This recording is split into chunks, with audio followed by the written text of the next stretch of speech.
जरा सोचिए, एक तरफ दुनिया के दो सबसे बड़े लोकतंत्रों की दोस्ती की बातें हो रही हैं और दूसरी तरफ ठीक उसी वक्त वॉशिंगटन से एक ऐसी खबर आती है जो इस दोस्ती की नींव हिला सकती है।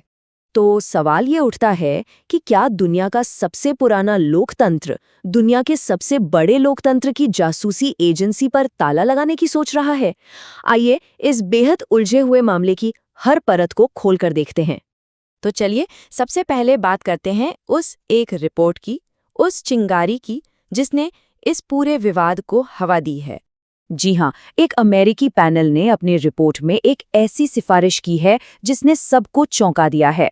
ये सिफारिश भविष्य में बनने वाली अमेरिकी सरकार के लिए है और इसमें साफ साफ कहा गया है कि भारत की खुफिया एजेंसी रॉ और एक बेहद प्रभावशाली संगठन आरएसएस दोनों पर सीधे सीधे बैन लगा दिया जाए। ये एक ऐसी हलचल है जिसे नजरअंदाज करना बिल्कुल भी मुमकिन नहीं है।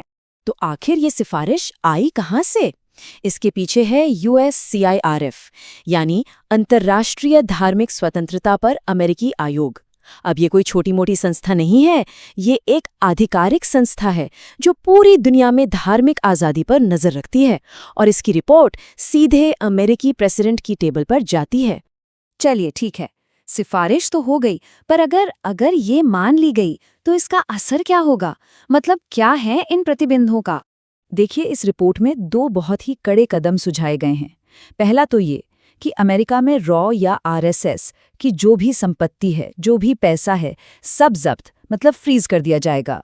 और दूसरा, जो शायद इससे भी बड़ा है, कि इन दोनों संगठनों से जुड़ा कोई भी व्यक्ति अमेरिका में कदम नहीं रख पाएगा, एंट्री बैन।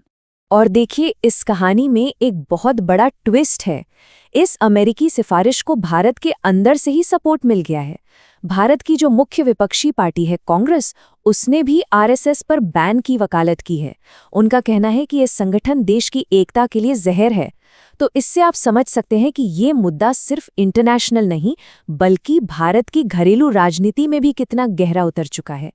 वैसे आपको बता दें कि आरएसएस पर बैन की ये मांग कोई पहली बार नहीं उठी है। इसका तो एक लंबा और काफी विवादित इतिहास रहा है। आज़ाद भारत के इतिहास में देखें तो 3 बार आरएसएस पर बैन लग चुका है। और एक दिलचस्प बात यह है कि तीनों ही बार केंद्र में कांग्रेस की सरकार थी। पहली बार 1948 में महात्मा गांधी की हत्या के बाद, फिर 1975 में इमरजेंसी के दौरान और आखिरी बार 1992 में बाबरी मस्जिद विध्वंस के बाद। लेकिन इस बार मामला बिल्कुल अलग है और इस पूरे खेल में एक ऐसा वाइल्ड कार्ड है जो कभी भी कोई भी पासा पलट सकता है, और वो नाम है डोनाल्ड ट्रंप। देखिए, जो चीज़ इस मामले को इतना ज़्यादा खतरनाक बना रही है वो है ट्रंप का अंदाज। पिछले प्रेसिडेंट्स जैसे ओबामा या बाइडेन वो एक सिस्टम से चलते थे, उनकी एक विचारधारा थी। लेकिन ट्रंप के साथ कोई रूल बुक नहीं है। वो किसी भी रिपोर्ट को, किसी भी सिफारिश को अपने फायदे के लिए एक हथियार बना सकते हैं। इसका एक बढ़िया उदाहरण भी है हमारे पास।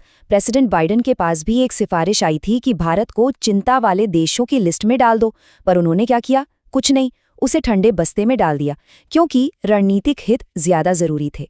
लेकिन ट्रंप के साथ असली डर यही है कि वो इस रिपोर्ट को एक तुरुप के पत्ते की तरह इस्तेमाल कर सकते हैं भारत पर दबाव बनाने के लिए, किसी और डील में, किसी और नेगोशिएशन में भारत को झुकाने के लिए। उनके लिए ये उसूलों की नहीं बल्कि लेन देन की दुनिया है। पर रुकिए, बात सिर्फ इतनी ही नहीं है।